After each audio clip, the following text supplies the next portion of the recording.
Good morning, good evening, and good afternoon, guys. I hope you're having an amazing day wherever you are in this world. Today we are talking about technical stuff. I am going to give you a quick review of the Panasonic G85/G80 that I received a few days ago and I've had the pleasure to use for the past 2-3 vlogs. So if you're following daily and you're not into technical reviews, just skip that video and I'll see you back tomorrow. If you're interested in that Panasonic G85, well, stick with me. Panasonic released that camera a few days ago, and it is the G85/G80 for Europe, and basically it is an upgraded version of the G7. It has in-body stabilization, weather sealing, they've moved a few accessories on the camera that makes it much nicer, and also they removed the low pass filter which was creating problems. So keep in mind that review is specifically for video and mainly for vlogging. Okay. So first of all, I want to talk about the handling. The grip feels great in my hand. It doesn't feel like it's gonna drop. I can even hold it like that. I'm pretty comfortable with it in my hand. It's heavier than the G7 because it's not a plastic body anymore. I think it's a magnesium alloy body right now, which makes it a bit heavier, but it's weather sealed. It makes it a bit more resistant to the elements like rain, dust, etc. Compared to what I was using before, it is a big improvement for me because it is so much lighter, which is absolutely amazing. Now in terms of ergonomics, we still have the front and the back wheel, but the big difference is that they are so much nicer to turn. On the G7 they were really loose, and right now they are more stiff, which makes it really nice. The rest of the buttons are pretty much the same, to be honest. One thing that changed, which is amazing, is that they removed the memory card from the bottom and they put it on the side right here, which means that you don't have to open the battery compartment to get rid of the memory card. Big improvement, love it. Battery compartment can open pretty easily, even with the plate for your tripod. When it's on my tripod, I can also remove the battery and change it. So that's great. And on the G7, I couldn't change the battery while it was on the tripod, so that's been fixed. There's also an external microphone plug right here. The one thing to know is that your screen can tilt 180, so you basically take it out and then you can rotate it fully and you can go into selfie mode. Okay, so because of the external microphone plug, what's gonna happen is that if you're 180 out, you can't flip the screen like that because you're gonna hit the plug. So you just want to make sure you're at like 90 degrees, flip it and then turn it. To be honest, it hasn't been an inconvenience so far for me. So regarding the software itself, I mean, the menu is still the same. It's very easy to navigate. The one thing I don't really like in the whole handling is that if I'm putting here, my nose moves the focus area by mistake. So I think I just have to get used to shooting differently or just being more cautious, to be honest, when I put the nose. But I was just surprised that here I'm gonna turn off the main screen, which means I'm seeing in here. But if I do that, what's gonna happen is that, you see, it just moved the focus area. So basically the touchscreen is still working when it's off. That's really strange to me. I think that's something they should improve on. So I got this G85 with a kit lens, which is a Panasonic 1260mm with inland stabilization. This is a micro four third sensor, which has a crop 2 factor, meaning it's an equivalent of 24 to 120mm on a full frame. So far I've been shooting mostly with my 16 to 35mm. That added zoom range is absolutely incredible for me. The only downside is that I'm losing on width a bit because I go from 16mm to 24, which is kind of a big gap, to be honest. Alright, so performance wise, so it shoots at 4K 30 frames per second or 1080 at 60 frames per second. So ISO in video mode goes up to 6400. The one thing I'm not very happy with is that when you set your ISO to auto when you're shooting video, it actually will only go up to 3200 for some reason. And I haven't found a way to extend that automatic ISO range for now. So if you want to shoot at 6400, you have to set it yourself manually, which is bringing up another negative point of that ISO setting. If I'm shooting video in manual mode, so I set the aperture and the shutter speed, I cannot set the ISO in auto.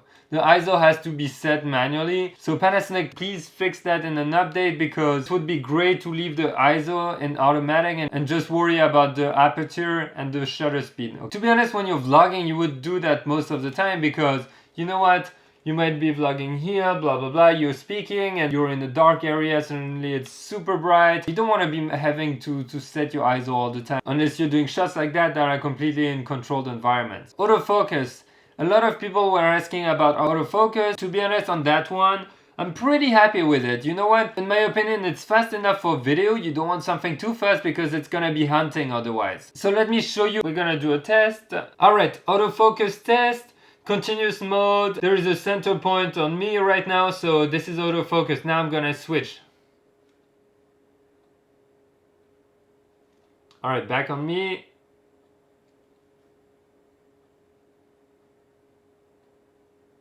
The apples from further, my face, the apples, closer,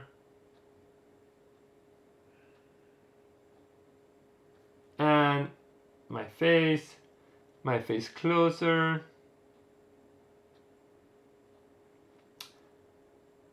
further. Alright, you get the idea. To me, the autofocus is fast enough for vlogging, which is what I'm doing. It's great. Now, there is one thing with the autofocus is that if you go in AFC mode, so continuous focus, or the moment it feels it's not focused anymore, it's gonna rehunt, okay? And now listen to that. There is something really strange. If I go in AFS mode, it's actually gonna focus on me, okay? At first, so when I'm recording, it's focusing on me. But from times to times, it's gonna defocus and refocus for some reason. This is really strange. If you're shooting the same scene for a long time, don't use the AFS, don't use the AFC. What you have to do is go in manual focus, okay? And the trick here is that you can actually press that little button that shows AF, and the AF is gonna focus where you want, okay? Meaning you don't have to turn the ring. You can press AF and it's gonna focus for you, which is great. So let's say I'm doing a time lapse, I'm gonna put it there, press the AF button, and I know it's not gonna be hunting while recording, which is a great thing, okay? Alright, now I just wanna show you the in-body stabilization. I made a few videos today and this is what it looks like. You can see the different modes and how they work together. I'm not exactly sure how the electronic stabilization works, but it was pretty incredible. Now I'm not sure if I could use it all the time. So stabilization wise, I love it. To be honest, it's incredibly stable. It feels like I'm on a tripod almost while walking. It's been incredible. I'll let you enjoy those footages to see the difference between the different modes, when it's on, when it's not on, okay?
Oula, regarde.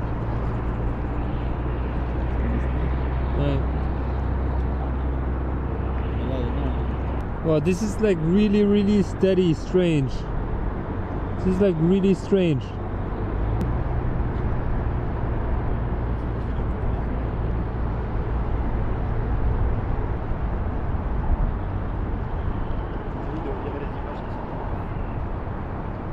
Alright, this is a walking test with the image stabilization on and with the electronic stabilization on also, meaning the two systems of stabilization. So let's try it. I'm at 24mm equivalent, so actually it's 12mm on that lens.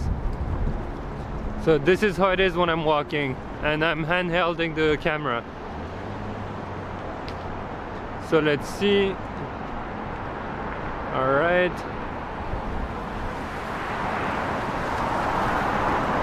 Backlit.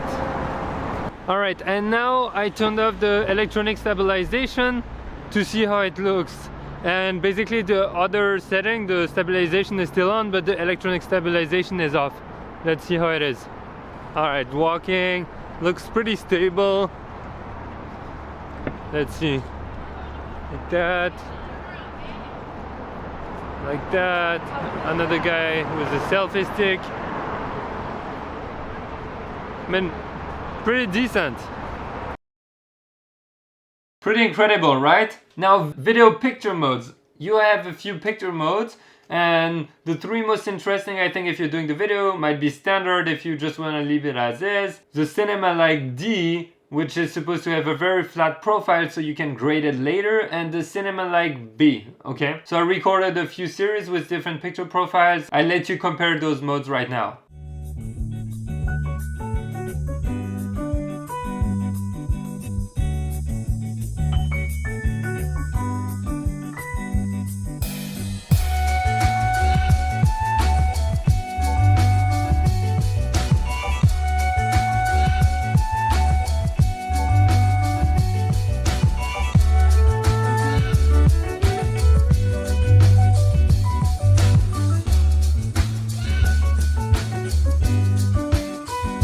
Okay, great. So last but not least in the samples, here is the zoom range you will get with the kit lens with the 12-60mm Panasonic.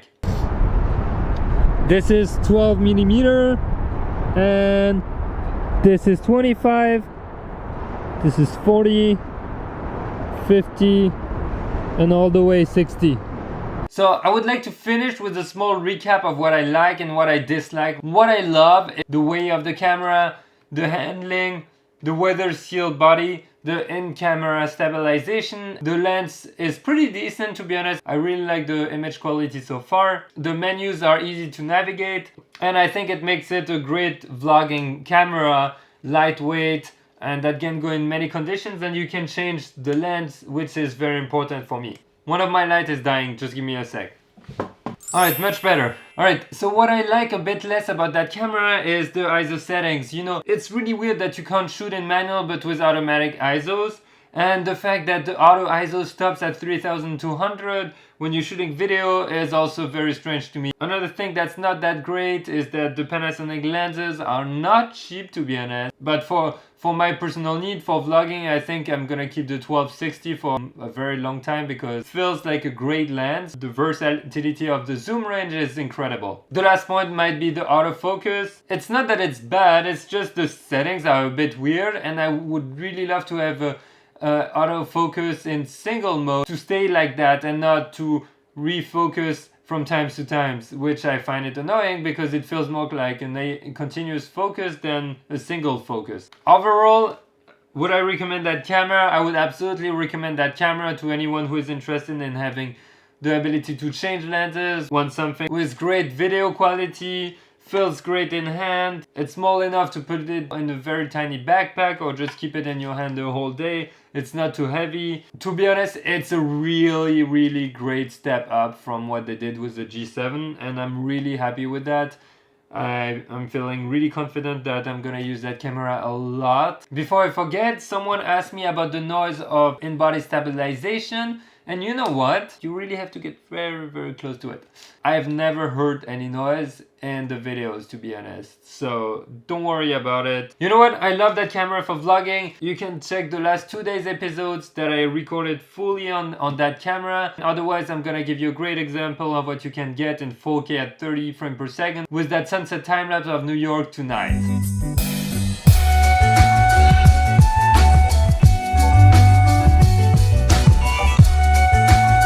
Alright guys, I hope you have enjoyed the video and that it's been super useful for you. If you liked it, leave a thumbs up. If you have any questions, leave comments below. And stick with me for new adventures. Make sure you subscribe and I will see you soon. See you guys, bye.